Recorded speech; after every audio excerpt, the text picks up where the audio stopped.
یہ پرانے وقتوں کی بات ہے کہ روم میں ایک غلام رہتی تھی جس کا نام تھا تعبیر۔ اس کی مالکن بہت ظالم تھی۔ تعبیر کو سارا دن بھوکے پیاسے گھر میں کام کرواتی ہوتی تھی اور اسے اس کے بدلے میں پھوٹی کوڑی بھی نہ ملتی تھی۔ اتنی محنت کے بعد وہ بہت تھک جاتی تھی۔ ایک دن جب رات بہت گہری ہو گئی اور تعبیر کی ظالم آقا آرام سکون کے ساتھ گہری نیند سو رہی تھی تو ظلموں سے تنگ آئی ہوئی تعبیر جنگل کی طرف بھاگ نکلی۔ بھاگتی گئی وہ جنگل کے بیچوں بیچ ایک غار کے قریب پہنچی۔ تھکن سے چور تعبیر نے اس رات غار میں ہی آرام کرنا مناسب سمجھا۔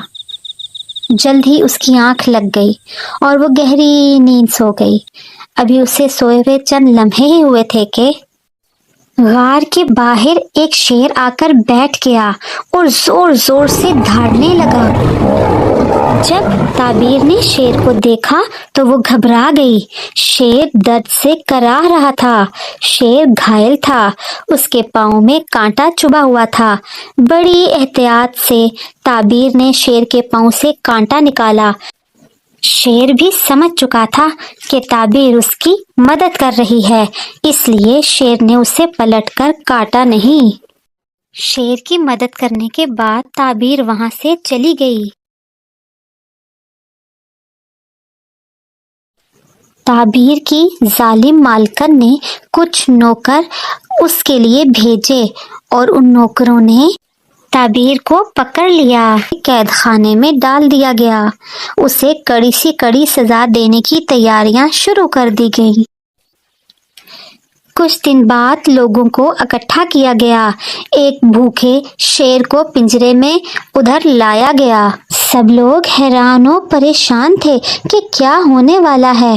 تعبیر کو عزم دیا گیا۔ شیر تعبیر کو پہچان گیا۔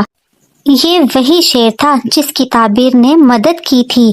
شیر تعبیر کے ساتھ اپنا چہرہ لگا کر اظہار محبت کرنے لگا اور اس کا شکریہ ادا کرنے لگا۔ ظالم مالکن نے کہا، ان دونوں کو آزاد کر دیا جائے۔ ظالم مالکن کے پاس کھڑی نوکرانی نے کہا، بیگم صاحبہ، آپ نے ان کو آزاد کیوں کر دیا؟ اس نے کہا، جب بھی شیر اس کی خدمت کو نہ بھول سکا، ایک جانور ہو کے تمہیں انسان ہو کے تعبیر کی خدمت کو کیسے بھول گئی؟